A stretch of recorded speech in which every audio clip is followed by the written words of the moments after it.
안녕하세요. 잘살지연입니다.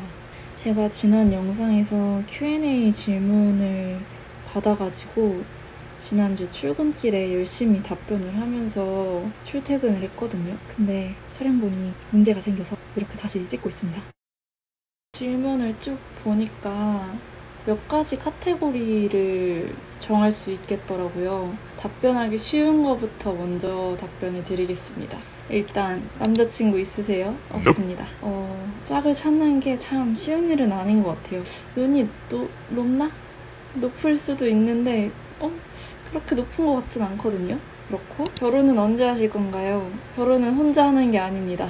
언제 할진 저도 잘 모르겠어요. 뭐 결혼을 해야겠다고 되게 막 애써서 뭔가를 하고 싶은 생각은 없고 뭔가 인연이 된다면은 나타나지 않을까? 그렇게 생각합니다. 비슷한 질문으로 한 분이 사회적 혹은 주변에서 결혼 정년기라고 얘기나 혹은 지연님 스스로 걱정을 하시는 건 없으신 걸까요? 저는 어릴 때부터 연애랑 결혼은 하고 싶었는데 막상 연애 경험도 적었고 마지막 연애에서 성장 및 객관화도 많이 되었고 나이가 32살이다 보니 확실히 주변에서 결혼을 많이 하더라고요. 안 그래도 불안정한 삶을 살아가는 것 같이 느끼는데 그래서 스스로 위축이 되는데 지연님은 이런 감정은 안 느끼시는지?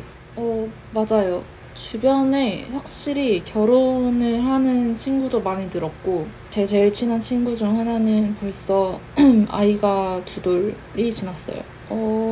근데 뭐 불안함이라든지 조급함이라든지 이거는 잘 느껴보진 않은 것 같아요. 왜냐면은 선택한 길이 다르니까. 그러니까 사람의 인생의 길이 한 가지만 있는 건 아니잖아요. 그러니까 물론 뭐 1년에 20살이 되면 대학을 가야 되고 대학을 졸업하면 취업을 해야 되고 뭐 이런 좀 사회가 정해놓은 암묵적인 룰이 있긴 하지만 살다 보면은 나 회사 안 가고 창업할래 해서 이렇게 빠지는 사람도 있고 살다 보면 또 대학 안 가고 난 여행가가 될래 하는 식으로 자기의 길을 개척해 나가는 사람들이 있잖아요. 저는 그런 결혼도 여러 갈래 중에 하나가 아닌가 싶거든요. 그러니까 이거 뭐 비혼이니 뭐 이거를 떠나서 지금 내가 선택한 길에 따라서 그냥 가는 거? 만약 제가 가정을 꾸리는 게 제 인생의 1순위 목표였다 하면은 그거에 맞춰서 살았겠지만 저는 일단 그건 아니었기 때문에 제 일을 위주로 제 개인적인 경험이라든지 일을 위주로 살아가는 상황인 거고 그러한 과정에서 나와 뜻을 같이 하는데 내 이상향과 얼추 비슷한 사람이 나타난다면 결혼을 하겠죠. 하지만 결혼을 하기 위해 누군가를 계속 만나야겠어는 아닌 것 같아요. 저한텐. 그러다 보니까 조급함은 글쎄요. 잘 느껴본 적은 없는 것 같고 똑같은 질문을 받은 적이 있어요. 너 친구가 지금 애가 벌써 2살인데 더 어른이 된 거 같지 않냐? 근데 되게 어른 같죠. 부모가 된다는 건 되게 대단한 일이니까. 근데 그 친구는 엄마의 길을 택한 거고 저는 직업인의 길을 가고 있는 거잖아요. 나 엄마가 못돼서 직업을 계속 가져야 돼. 이건 아니니까. 반대로 그 친구는 아니겠지만 그 친구는 뭐 저의 삶이 부러울 수도 있죠. 아무튼 혼자니까 혼자 뭐 밤에 훌쩍 나가고 싶을 때 나가고 여행 가고 싶을 때 가고 뭐 술 마시고 싶을 때 술 마시고 혼자 막 멍 때리고 싶을 때 멍 때리고 하는 걸 내 친구는 그걸 부러워할 수도 있어. 그러니까 서로 없는 거를 부러워하는 거라 그냥 다 인생 그런 거겠지 하고 별로 개의치 않아 해요. 다만 저는 조금 저러면 좀 위험한데 싶은 게 결혼을 해야 하기 때문에 누군가든 만나서 어떻게든 그 진도를 나간다고 해야 되나? 나 32살이니까 34처럼 애를 낳아야 하고 그 전에는 뭘 해야 되고 하는 게 저는 조금 잘 이해는 안 돼요. 그냥 각자 시간이 있는 거지. 왜 그 가수 에일리가 한 말이 있잖아요. 각자의 시간은 다르다고. 누군가는 60대 때 대성을 하고 누군가는 20대 때 대성을 하고 뭐 하는데 이게 빨리 성공한다고 뭐가 이 사람이 더 나은 삶을 사는 것도 아니고 각자 인생 시간에 따라서 살아가고 있는 거라고 생각을 합니다. 그래서 위축되지 마시고 그냥 본인의 삶을 잘 살아가다 보면 이 사람과 결혼이란 걸 해도 되겠다 싶은 그런 때가 오지 않을까 라고 생각을 합니다. 뭐 안 나타나면 어쩔 수 없지. 어쩌겠어요. 혼자 사는 삶을 또 나름대로 즐겨봐야 되지 않겠습니까? 저한테 연애에 관련 질문을 해주시네요. 신기하네. 연애는 내 세계를 확장해주는 것 같아 멋있다고 생각하는데요. 지연님이 겪었던 연애 경험은 어땠는지, 그 과정에서 자신을 어떻게 더 발견하게 되었는지 궁금해요. 저는 연애건 회사건 친구건 조금 비슷한 것 같아요. 뭔가 선택을 할 때 속어법으로 합니다. 그래서 다행인 건 현재가 제일 나아요. 예를 들어서 10년 전에 사귀었던 남자친구를 그리워하진 않아요. 그 회사를 선택을 할 때도 전 회사보다 구린데를 가진 않잖아요. 그렇지 않나? 뭐 가보면 다를 수도 있지만 그 1년의 데이터가 쌓였기 때문에 다음번 선택을 할 때는 요것만은 안 되겠다 싶은 몇 가지들이 생길 것이고, 그러다 보면은 과거보단 조금은 나아져 있던 것 같아요. 그래서 저는 뭐 연애 경험이 되게 많은 건 아니지만 해올 때 과거보다는 더 나은 분을 만나려고 했고, 그 선택은 대부분 틀리진 않았고, 그리고 저에게 있어서 가장 최근에 연애 상대분이 가장 괜찮았고, 근데 그러다 보니까 나는 어떤 사람이랑 맞고, 나는 어떤 걸 더 좋아하고, 사람을 대할 때 어떤 게 취약하고, 이런 거를 조금 더 알게 되는 것 같아요. 그리고 더 베스트는 이런 걸 알게 해주는 사람을 만나는 거. 무조건적인 한쪽의 희생이라든지 뭐 그렇게 되면은 나도 나를 모르게 되고, 나도 그 상대를 모르게 되고, 그냥 허울뿐인, 남들이 데이트하니까 주말 데이트 해야지만 되지 인간 대 인간을 대하는 방법을 배우지는 못하는 것 같거든요. 그래서 뭔가 주말에 외로워, 나도 연애하고 싶어 해서 연애를 시작한다기보다 서로 존경할 수 있는 사람을 난 좋아하는구나 를 알았어요. 특히 저는 직접 뭔가 밥을 챙겨 먹는 사람을 좋아하는 것 같아요. 귀찮다고 막 다 사 먹거나, 조금 더 내 생활, 본인의 생활을 잘 꾸려나가는 사람, 그렇게 발견해 나가더라고요. 그러다 보니까 사람을 좀 더 만날 때 더 배팅 같은 걸 잘 안 하게 되는 것 같아요. 내 기준이 있으니까. 그걸 너무 막 꽉꽉 지키려고 하는 건 아니지만, 근데 뭐 생기면 생기는 거, 없으면 없는 대로 휴. 그리고 최근에 구독하게 되신 잘살이들이 질문을 해주신 것 같아요. 어떤 일을 하는지. 제가 이미 조금 옛날 영상을 보면 제가 하는 일이 나와 있긴 한데, 그걸 또 챙겨보시려면 시간이 또 없으니까 말씀을 드리면, 저는 스타트업에서 UX 파트를 맡아서 일을 하고 있습니다. UX란 유저 익스피리언스의 약자로 사용자 경험을 책임지는 일인데요. 여기서 말하는 사용자는 서비스를 쓰는 사람들, 특히 모바일, 핸드폰, 저 유튜브도 앱으로 막 보시잖아요. 보다 보면은 뭐 재생 버튼이 어디 있고, 구독 버튼이 어디 있고, 구독 취소를 하려면 어디로 가야 하는지, 뭐 이런 것들. 그리고 뭔가 문제가 생겼을 때 어떻게 해야 되지 하는 부분들을 캐치해서 먼저 잘 안내를 해줄 수 있게끔 화면상의 흐름이라든지 인터페이스를 어느 정도 설계를 하는 일을 하고요. 거기서 더 나아가서는 디자인을 할 때 조금 더 집중해서 해주십사 하는 부분들을 디자이너분들께 말씀을 드린다거나, 혹은 개발자분께 얘네들은 관계가 이렇게 되니 이런 식으로 화면이 연결되어야 해요. 설계서라고 하죠. 그걸 보고 얘를 누르면 이게 열립니다. 디자인이나 개발 구현이 다 되면은 그거를 확인해서 구현이 잘 됐는지를 확인해서 이제 세상 밖으로 내보이는 그리고 되게 귀여운 고양이 푸사를 하신 구독자분께서 저번 영상에서 일을 잘하고 싶다, 회사 일로 애쓰는 사람이 되고 싶다, 나를 구성하고 있는 중요한 부분 중 하나가 회사 일이지 않느냐 라는 말에서 큰 감동을 받았습니다. 어떻게 저런 생각을 하시게 되었는지, 일에 대한 마인드는 어떠신지, 번아웃이 올 때 동기부여는 어떤 식으로 하고 계신지 궁금합니다. 사실 일에 대한 중요도, 인생에서 중요도는 사람마다 되게 다를 거라고 생각을 해요. 누군가는 그냥 돈벌이의 수단이 될 수도 있고, 누군가는 자아실현의 수단이 될 수도 있고, 근데 저는 약간 후자에 가까운 편이거든요. 지난번 회사를 다닐 때 조금 번아웃 비슷한 게 왔어요. 내가 해도 안 되는 현실, 그리고 뭔가 헛발질하는 상황들 때문에 와, 이게 회사가 주는 영향도가 나한테 되게 크구나. 근데 나는 일로 뭔가를 해내고 싶은데 그걸 하는 곳이 회사인데 왜 나는 이런 곳에서 이러고 있어야 되지? 이런 거? 그렇다고 그냥 현실적으로 봤을 때 사업을 한다는 아직 좀 저한테 시기상조라고 생각을 했어요. 그리고 제가 성격상 사업보다는 회사가 맞지 않나? 그러니까 그러니까 회사 업무뿐만 아니라 회사 안에 있는 사람들이랑 얘기를 할 때도 혹은 간접적으로 이 사람들이 일을 하는 거를 볼 때도 다 배우는 거라고 생각을 하거든요. 내 일은 아닌데 내 친구가 뭔가 고민 상담을 했는데 생각해보니까 우리 회사에 어떤 분이 비슷한 일을 경험했던 것 같아 하면은 간접적으로나마 이렇게 도움을 줄 수도 있는 거고 그냥 모든 게 나를 둘러싸고 있는 모든 게 내 선생님이다? 이건 좀 거창하긴 하다. 뭔가 그래도 쓸모없는 건 아니다 라는 생각으로 대하고 있어요. 그리고 번아웃이 올 때는 약간 뇌를 뺍니다. 너무 고민을 안 하려고 해요. 회사에 몰입하고 싶다, 집중하고 싶다긴 하지만 정말 냉정하게 봤을 때 사실 내 회사는 아니잖아요.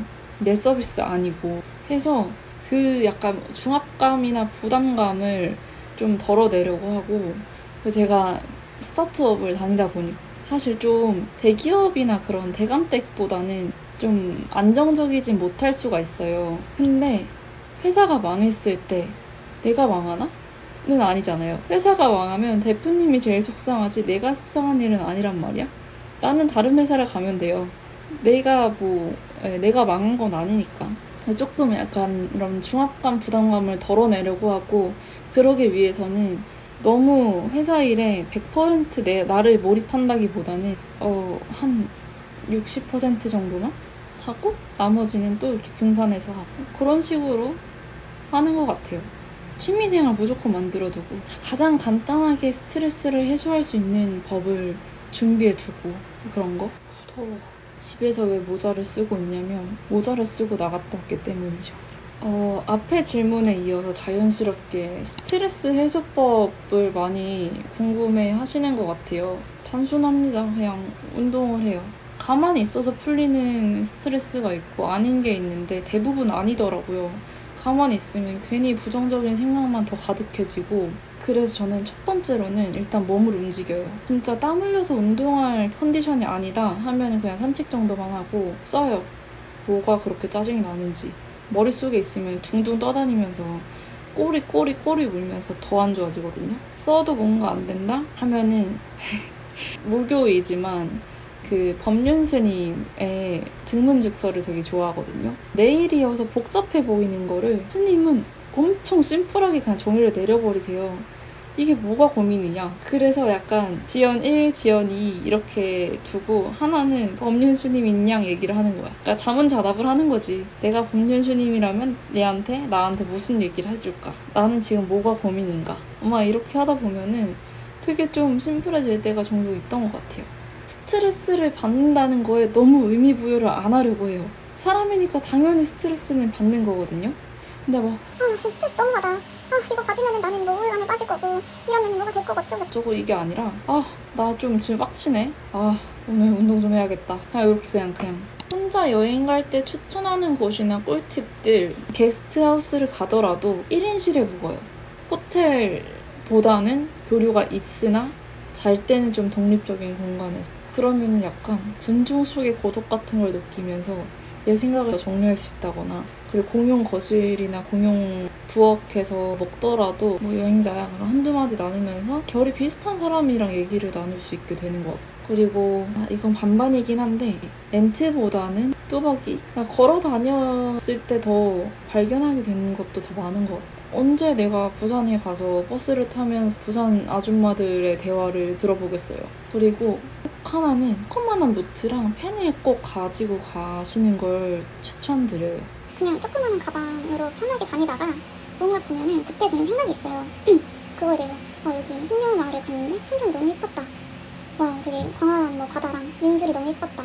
현생을 살다가도 그런 거 보면은 사진만큼은 아니더라도 생생하게 좀 플레이가 되는 것 같아요. 그리고 33년의 인생에서 큰 변화가 있던 게 자차 구입인데요. 그래서 차 관련 질문들도 좀 있었어요. 원래부터 차를 사려는 목적으로 목돈을 모은 것인지 일단 아닙니다. 차 사려고 돈을 모았다기보다 일단 모았어요. 어디다 쓸지 모르니까. 제가 언제 어떤 영상 초반에 제가 저축 절약을 하는 목적에 대해서 이유에 대해서 말씀드린 적이 있는데 그때도 뭔가 돈 때문에 못하게 되는 상황을 만들고 싶지 않았어요.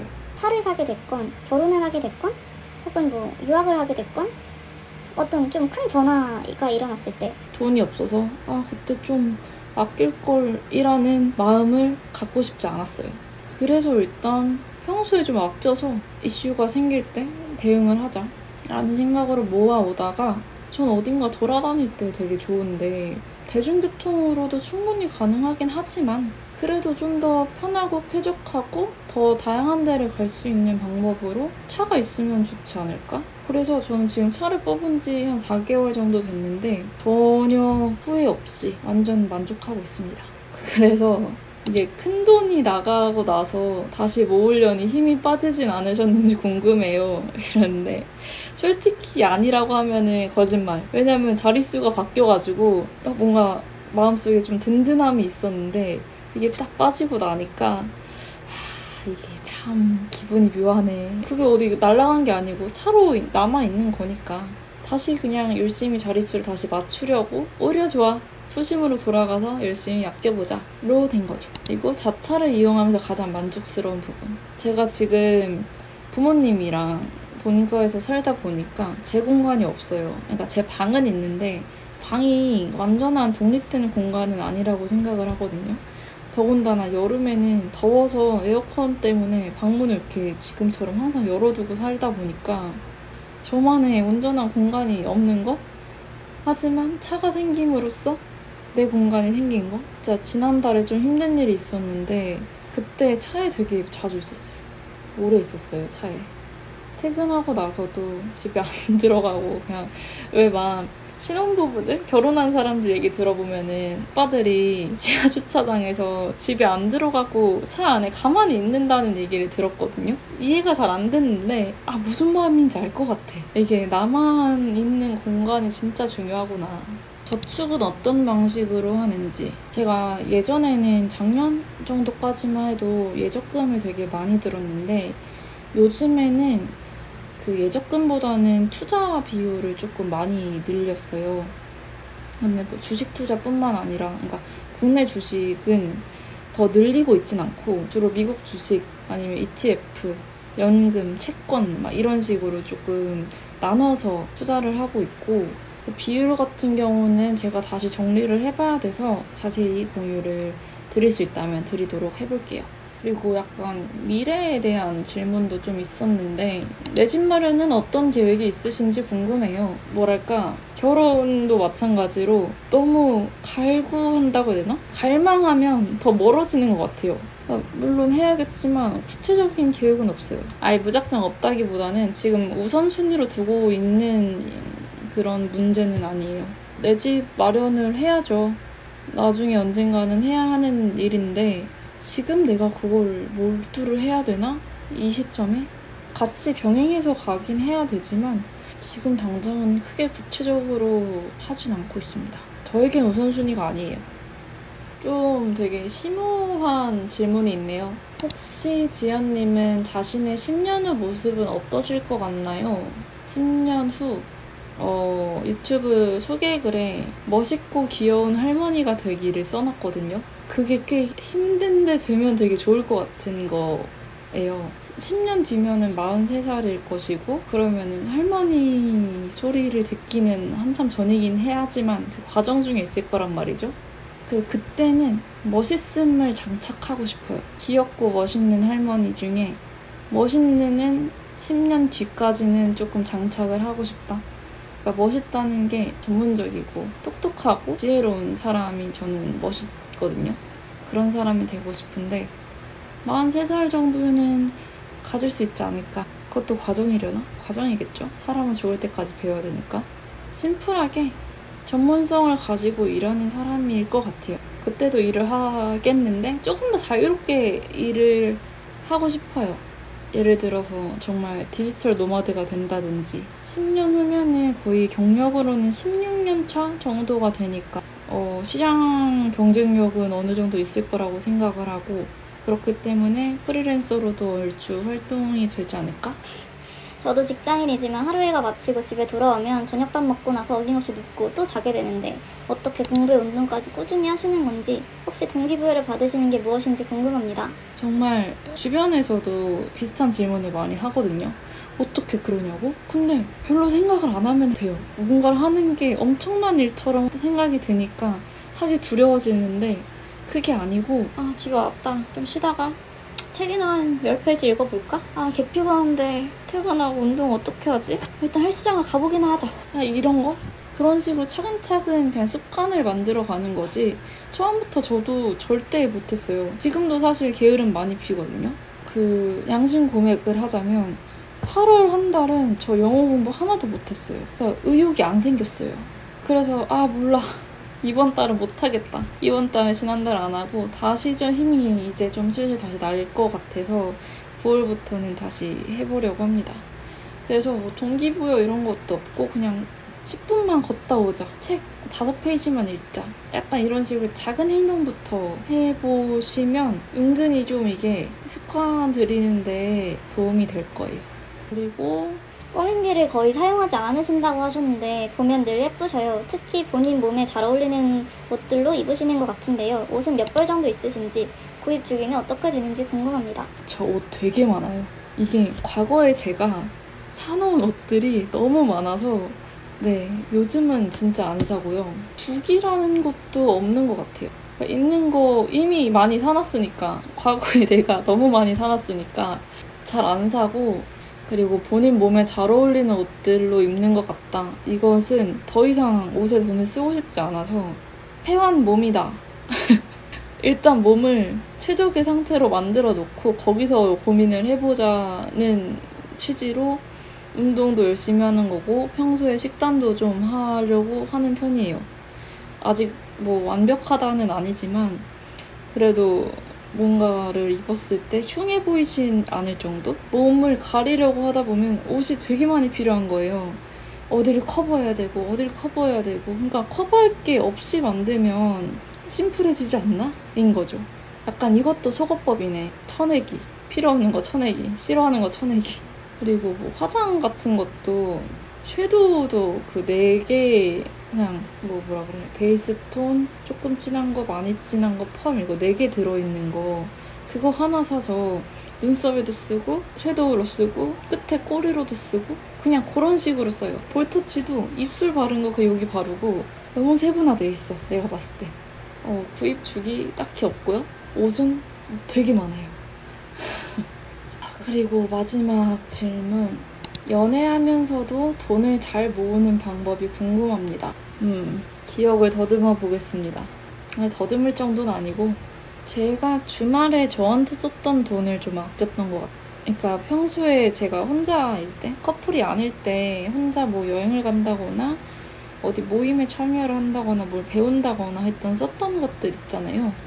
걔들을 한 반 이상 줄이고 그걸 데이트 비용으로 빼놓는다든지 혹은 점심에 지금도 식비가 거의 안 들긴 하지만 평일에 쓰는 돈 예산에서 조금 더 줄여서 그걸 데이트 비용으로 충당을 한다든지 그리고 애초에 만날 때 너무 저는 과소비가 심한 사람이라든지 그런 분들을 잘 안 만나서 데이트를 할 때도 비싼 데를 간다기보다 우리의 취향에 맞는 데를 위주로 갔던 것 같아요. 비싸게 막 격식 차려서 뭔가 막 호캉스를 간다거나 오마카세를 간다거나 하진 않고 그냥 요리해 먹거나 영화를 보더라도 그냥 할인 포인트 있는 거 다 털어서 본다거나 아니면은 뭐 무료 전시 같은 게 생각보다 많아서 인사동이나 뭐 서촌 그런 데 가면 갤러리들 그런 데를 본다거나 그리고 얼리버드 티켓 이렇게 풀리는 것들이 있어요. 제가 그거를 참고한 게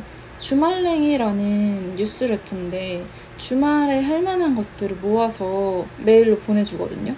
그런 거를 보면은 제일 하단에 막 전시회 리스트가 있어요.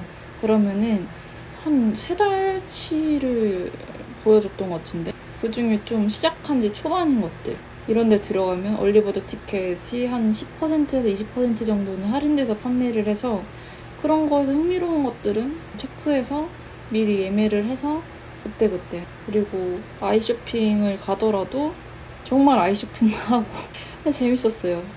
의외로 그런 데 다니다 보면은 무료 박물관 같은 데도 발견해서 막 뭐 구경하고 생각보다 매일의 데이트를 특별하게 보낼 필요는 없으니까 그렇게 돈을 잘 모으는 방법보다도 잘 쓰는 법인 것 같네요, 답변이. 아무튼 이렇게 Q&A를 모두 마쳤습니다. 그냥 각자가 생각하는 대로 잘 사는 것을 전 추구하는 거라 너무 막 돈 아낀다고 아둥바둥 하고 싶지도 않고 그렇다고 막 되게 유행을 따라가겠다고 막 엄청 쓰고 싶지도 않고 그냥 적당히 중도를 지키면서 지금 내가 즐길 수 있는 거를 충분히 즐기면서 살고 싶은 30대 중 하나입니다. 제 이름, 유튜브 이름처럼 절약지연 아니고 잘살지연이어서 가끔 돈을 쓰는 모습을 보여도 너무 개념치 마시고 과소비만 좀 피하고 나한테 맞는 소비, 적당한 소비를 잘 찾아가는 그런 과정을 기록하는 브이로그라고 봐주시면 좋을 것 같습니다. 아마 이 잘살지연 채널에 올라가는 거는 제 월화수목금의 평일 일상이 될 것 같고 쇼츠 채널을 따로 열었어요. 여기지연이라고 주말마다 여기지연 약간 이런 것처럼 제가 주말을 보내는 모습도 간간히 쇼츠로 찍어서 올릴 예정이니까 구독 많이 해주시면 감사하겠습니다. 그럼 다음 영상으로도 뵙겠습니다. 안녕.